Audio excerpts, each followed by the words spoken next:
Murakaza neza kuri rwa rubuga rwacu tuganiriraho imirongo yo muri Bibiliya. Murakaza neza kuri wakoze subscribe nawe utarayikora. Niba warayikoze Nyagasana guha umugisha, nawe utarayikora wayikora kugira ngo tugendane neza. Mbashimiye cyane kubw'urukundo mukomeje kutwereka rw'uko mukomeje gukora subscribe muri benshi, bigaragaza ko mukunda ibiganiro byacu. Tugiye kuganira rero ku mirongo yo muri Bibiliya nk'ibisanzwe. Ikiganiro cya Sodoma na Gomora. Muri iki gihe kimwe n'ibindi bihe biboneka muri Bibiliya, tubona ko Imana yemera ko abantu bashobora kwihindurira ibitekerezo. Aburahamu, umuntu w'inyangamugayo ariko unafite ubwenge n'ubushobozi bwo kuganira neza, yatangiye kujya mu biganiro n'Imana. Atangira kugabanya umubare w'abantu bagombaga kubonwa nk'intungane kugira ngo umujyi wa Sodoma udahanwa. Yabanje asaba Imana ati, ese niba habonetse intungane 45 aho kuba 50, tuzarokoka mu mujyi? Imana iti, ndawubabarira. Imana noneho Aburahamu arongera agenda agerageza amahirwe kuri ba bantu 40 se, arangize ati, Imana iti, nzawubabarira. Kandi bityo Aburahamu yageze ku mubare w'intungane 10, avuga ati, ese niba habonetse 10 gusa ntuzarokora umujyi? Imana iti, nzawurinda ku bwayo. Ushobora kuvuga ko Aburahamu yari umuhanga mu biganiro ndetse no mu kuganira n'Imana. Yari azi uburyo bwo kuvuga amagambo arimo impuhwe, ubuhanga n'icyubahiro ku buryo Imana itamuhakanira. Ariko nanone birashoboka ko Imana ubwayo itari yishimiye kurimbura iyo migi, ahubwo yari ishakisha impamvu iyo ari yo yose yatuma ibabarira inzirakarengane. Hari ibindi bibiri by'ingenzi bishobora gusobanura impamvu Imana yemeye ibi biganiro. Icya mbere, kugerageza ubushobozi bwa Aburahamu nk'umuyobozi. Imana ishobora kuba yarashakaga kureba niba Aburahamu afite umutima wa gishyitsi, niba ashobora guhagarara mu mwanya w'abandi no kubasabira imbabazi. Ibi ni ingenzi ku muntu wagombaga kuba umuyobozi w'igihugu gikomeye. Icya kabiri, kurema impuhwe n'urukundo rurushijeho mu mitima wa Aburahamu. Bishoboka ko Imana yashakaga gutera icyemezo cy'urukundo n'impuhwe mu mutima wa Aburahamu, kugira ngo yige ko n'abatari kumwe nawe n'abanyabyaha bakeneye ubuvugizi n'imbabazi. Aburahamu yitwaye nk'umuvugizi w'abantu bose, atari ab'inzu ye gusa. Ibi bigaragaza ko ubuyobozi buhamye busaba umutima uhanagura amarira y'abandi nubwo batari bo bazana imibereho yawe. Inyigisho z'ingenzi, Imana ntihora yihambira ku bihano, ahubwo ishaka impamvu yo kubabarira. Gusenga k'umuntu umwe ushishikajwe no gushobora gutuma Imana igira impuhwe ku bantu bose. Umuyobozi mwiza ni uwitangira abandi atitaye ku kuba batari bene wabo cyangwa inshuti ze. Ikindi gitekerezo gishobora gutuma Imana yemera kugabanya umubare w'abantu bazarokoka kubera isengesho rya Aburahamu, nuko Aburahamu atigeze agaragaza ubwibone cyangwa ukwikuza mu gusaba, ahubwo yagaragaje kwicisha bugufi n'ubwubahane nk'uko yabivuze mbere y'uko atangira kugirana n'Imana. Ati, ndi umukungugu n'ivu gusa. Ibi bigaragaza ko yasabaga atari uko yiyumvagamo ububasha, ahubwo yari yicishije bugufi. Ariko nanone hari ibyo tugomba kwemera. Imana yari isanzwe izi neza ko nta bantu 10 b'intungane bari mu migi ya Sodoma na Gomora, bityo kwemera ko ubwayo Aburahamu yasabaga si uko Aburahamu yari umunyabwenge mu biganiro, ahubwo nuko Imana yari ifite umugambi wayo yihitiyemo kandi yagombaga kuwushyira mu bikorwa uko byagenda kose. Mu gitabo cy'Intangiriro 19 cyiswe ineza cyane Sodoma na Gomora bisenywe, turahira tubona ko koko nta bintu 10 by'intungane babonetse muri iyo migi, bityo Imana irayisenya. Inkuru iva ku mvugo ya Aburahamu ijya ku musore we Loti wari utuye muri Sodoma icyo gihe. Bibiliya itubwira ko Loti yari yicaye ku irembo ry'umujyi ubwo yabonaga abamarayika 2, abo bikekwa ko ari bamwe mu bagabo 3 Aburahamu yari yakiriye. Loti yabahaye ikaze nk'uko Aburahamu yari yarabikoze, akubita imbere yabo yubamye agaragaza icyubahiro. yarababwiye ati bashobuja banjye nimuncireho muze mubare mu nzu y'umugaragu wanyu muhumbure ibirenge hanyuma muzafate urugendo kare mu gitondo. Loti yababonagamo ikintu cyihariye nk'uko Aburahamu yari yarabibonye. Uko bigaragara abamarayika bashobora kuba batari bafite amabara agaragara, kuko iyo baba bayafite ntibari kuba bihishe uko byoroshye. Bityo birashoboka cyane ko bayahishe ariko ntibabashije guhisha ubushobozi bwabo bw'ikirenga cyangwa umwuka wera wabagaragaragaho. Ibi bishobora kuba ari byo byatumye Loti ahita abubaha kandi yifuza kubitaho cyane. Ariko bitandukanye nuko byagenze kuri Aburahamu, abamarayika bamaze bwa mbere kwinjira mu rugo rwa Loti bamubwira bati oya turararira hanze mu rubuga, ariko Loti ntiyacitse intege, yakomeje kubinginga cyane kugeza bemeye kumukurikira bajya iwe. Bibiliya itubwira ko Loti yabasabye inshuro nyinshi, akaba ariyo mpamvu bamukundiye, ariko hari indi mpamvu ishobora cyane. Wenda Loti atari abingingira kubera gushaka kwerekana urugwiro gusa, ahubwo yabikoraga ashaka kubarengera no kubarinda, kuko yari azi ubugome bw'abatuye Sodoma. Ariko Loti yari azi ibyaha byari mu mujyi kurusha abandi bose, kuko yari umwe mu batuye muri uwo mujyi. Yari azi kandi ko abagabo bo mu Sodoma bazaza gushaka abo bashyitsi, kuko abo bashyitsi bari beza kandi baratangaje cyane. Abamarayika bumvishe akanya Loti kandi bemera kumujyana nubwo bishoboka ko babikoze gusa ngo bamushimire, kuko abagabo basanzwe bo muri Sodomo ntacyo bari kuba babagirira. Loti yabateguriye ifunguro bariryoshya, hanyuma bitegura kuryama. Ariko kuva ubwo bagera muri Sodomu, inkuru y'abashyitsi babiri beza yatangiye gukwirakwira mu mujyi, kandi byari ariko ubwo bari mu nzu hagaragaye imidugararo. Bibiliya itubwira ko abagabo bose bo mu mujyi wa Sodomu, kuva ku basore kugeza ku basaza baje bagose urugo rwa Loti, batangiye kumuhamagara bavuga bati, aba bagabo baje iwanyu nijoro bari hehe? Basure natwe tumenye.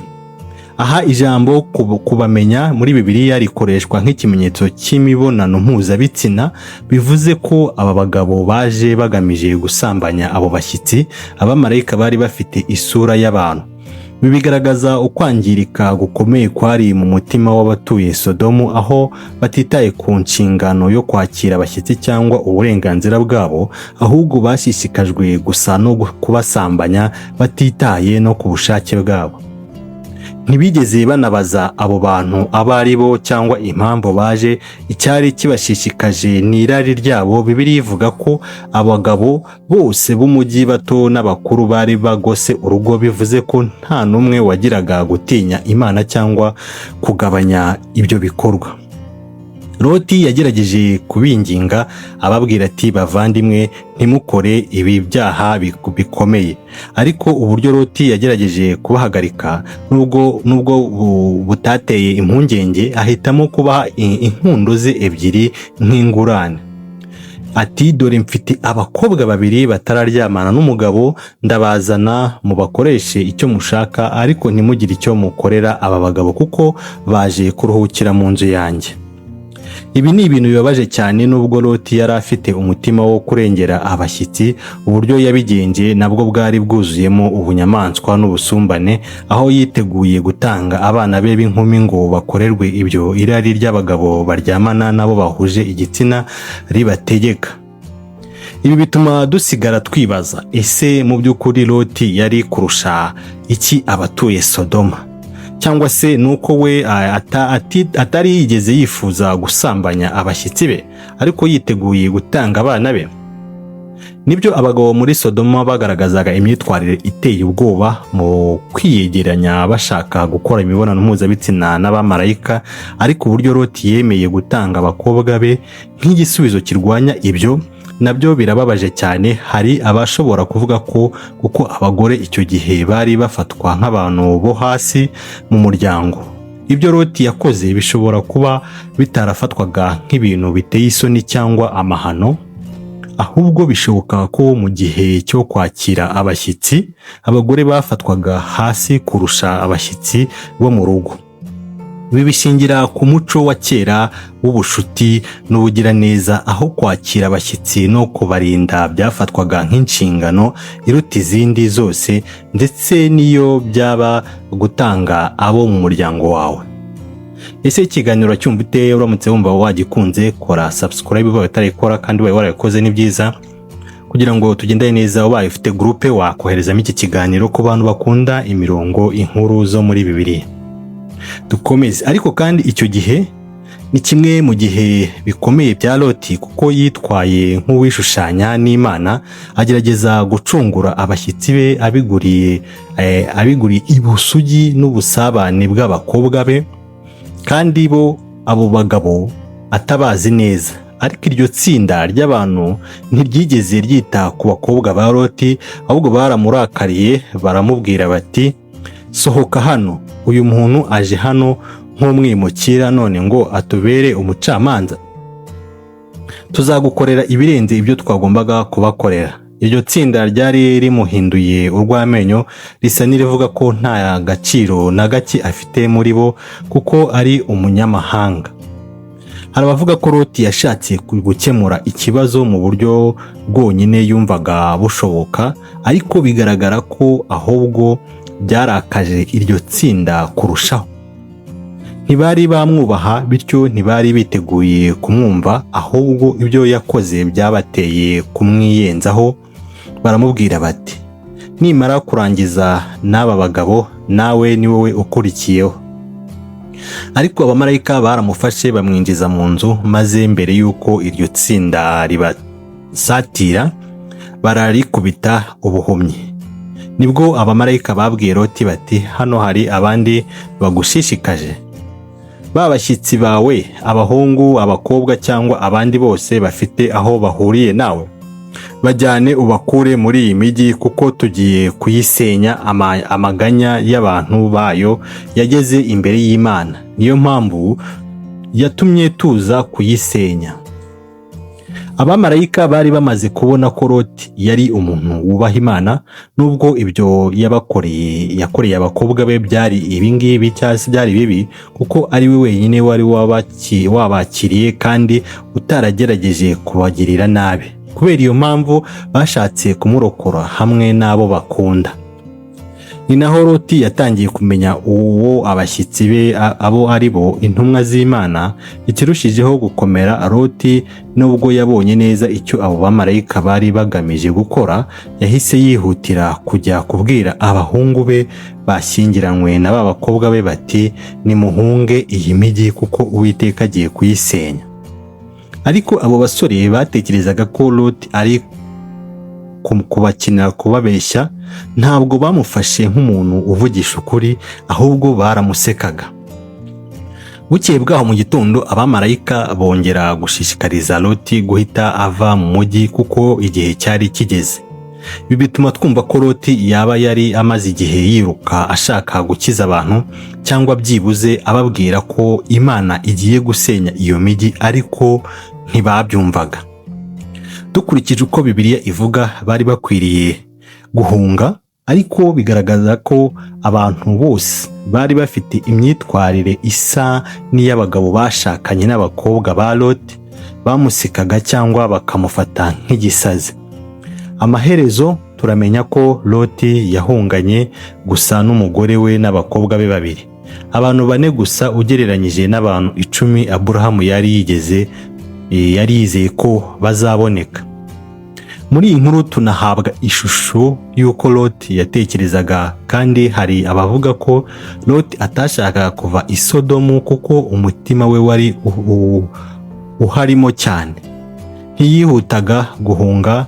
Bibiliya ivuga ko impamvu nyayo y'igitangaza cye itatangajwe, ariko bamwe bakeka ko ashobora kuba yari agiye kugerageza kurokora abo bashakanye n'abakobwa be bwa nyuma, cyangwa ko yifuzaga kurokora abaturanyi be.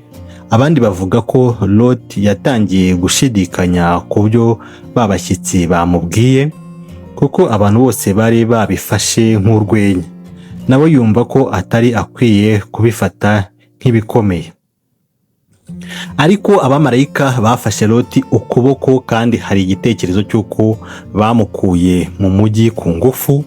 Ntibamufashe gusa ahubwo bafashe n'umugore we n'abakobwa be babayobora hanze ya Sodoma.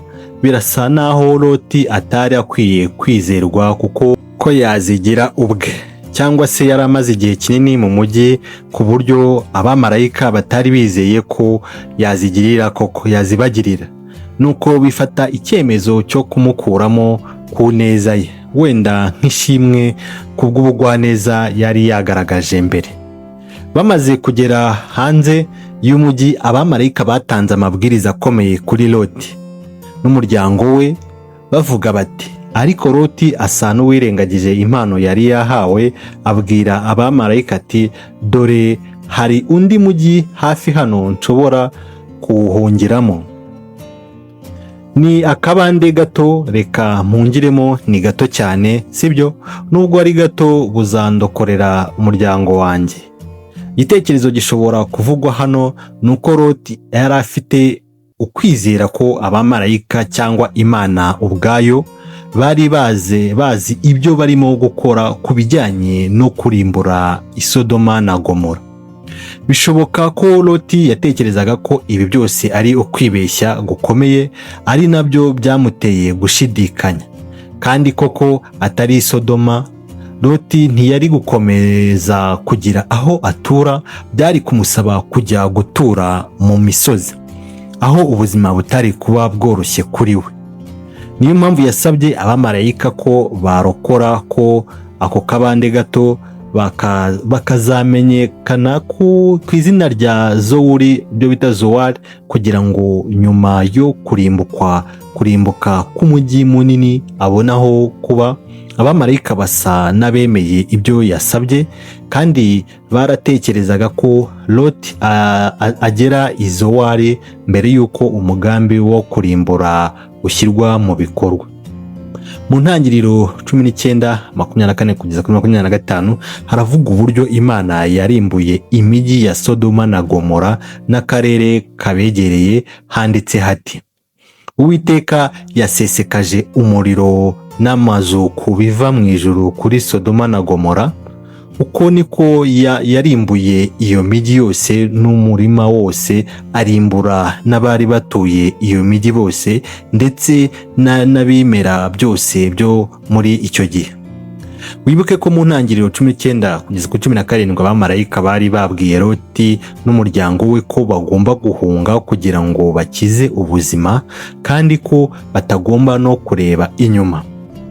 Ariko mu itangiriro 19:26 umugore wa Loti arareba inyuma maze ahinduka inkingi y'umunyu kubera ukutumvira. Hari inyigisho nyinshi zagiye zitangwa ku mpamvu y'icyo gihano, kuko ibyo yakoze bishobora kugaragara nk'ibyoroshye. Bamwe bavuga ko kureba kwe inyuma byari ikimenyetso cy'uko yari ababaye ku bijyanye no kurimbuka kw'iyo mijyi. Ibyo bishatse kuvuga ko yari atarimo kwemera urubanza rw'Imana, ahubwo yumvaga yifatanije n'abarimbutse, ari nabyo byatumye ahanwa. Abandi bavuga ko yari akeneye kugaruka mu buzima bwa kera, kandi yari afite ibitekerezo byo kwicuza ibyo yari atakaje. Aho kwishimira amahirwe mashya yo gukizwa, hari n'ababona igikorwa cye nk'igisobanuro cy'uko abo bantu nubwo bahabwa amabwiriza bikunda kugwa mu cyaha no gushidikanya, nk'uko byagendekeye Adamu na Eva igihe bageragezwaga mu busitani bwa Edeni. Hanyuma hari n'abandi bavuga ko uburyo bworoshye ko yaciye kubujijwe, kandi ko igihano cye cyari igisubizo cy'iyo myitwarire idahwitse. Bukeye bwaho Aburahamu yahagaze ahantu yari yaraganirije Imana, areba muri ka gace ka Sodoma na Gomora, ariko icyo yabonye ni umwotsi mwinshi uva mu butaka umeze nk'umwotsi w'itanura. Mu ntangiriro 19:29 harasobanurwa ko Imana yarokoye Loti atari ku bwiza bwe cyangwa ibikorwa bye, ahubwo wari ku by'icyubahiro yahaga Aburahamu inshuti yayo.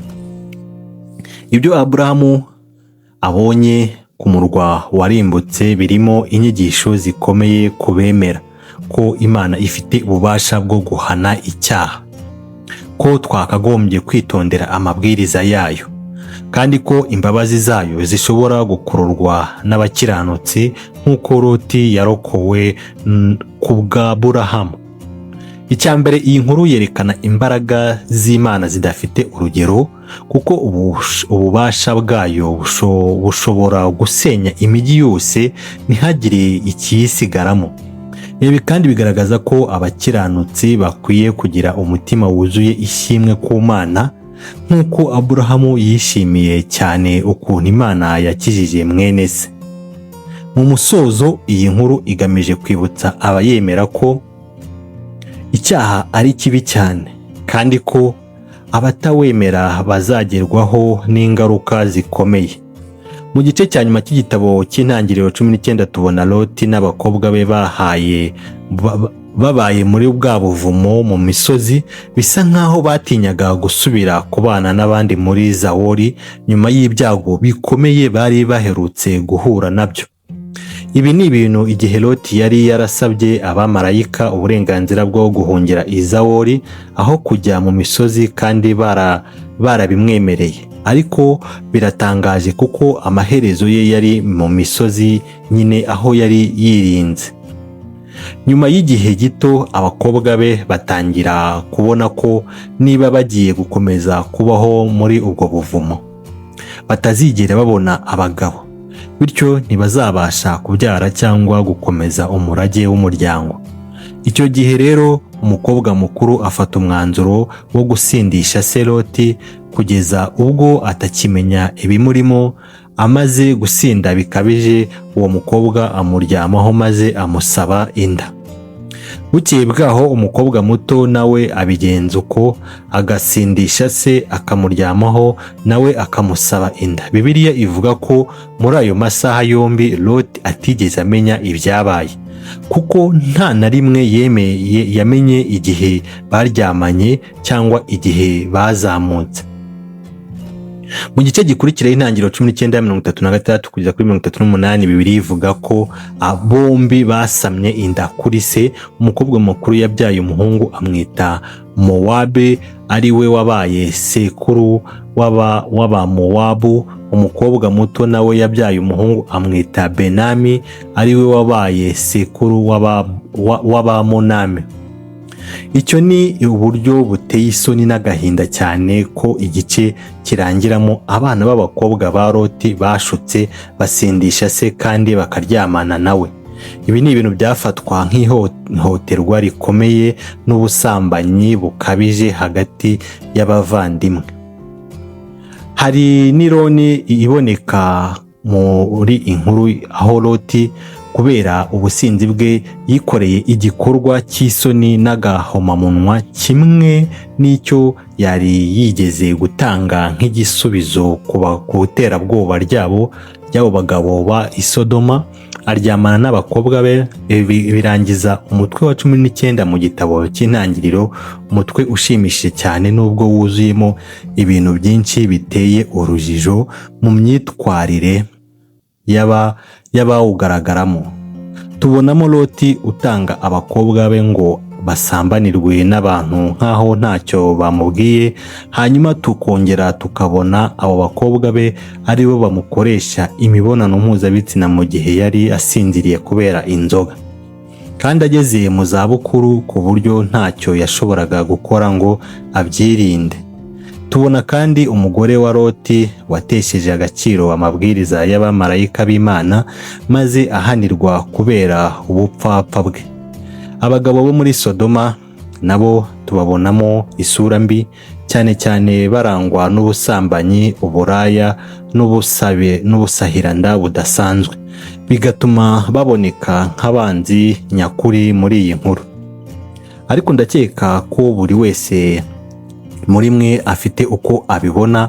uko asobanura iyi nkuru ya Sodoma na Gomora ndetse n'ibitekerezo ku bimenyetso biranga buri umwe mu bayigaragaramo. Mwibuke gusangiza ibitekerezo byanyu muri comment hasi aho ngaho, kandi ntimwibagirwe gukanda kuri like no kwiyandikisha kuri uyu muyoboro, mbese kugenda neza. Mwakoze kubana natwe. Ukunze iki kiganiro wakora iyo like kugira ngo dukomeze ikiganiro cyacu kigere kuri benshi beza bakunda imirongo inkuru zo muri Bibiliya. Mwakoze kubana natwe, tubashimiye byimazeyo ku rukundo mukomeje kutugaragariza. Naho mu kiganiro cy'ubutaha ufite igitekerezo watubwira icyo twakuganiraho mu murongo wo muri Bibiliya, tukagukorera ikiganiro, nayo ni inkunga ikomeye. Nyagasani akomeze abane namwe kandi mukomeze gukora mwiteza imbere. Bye bye.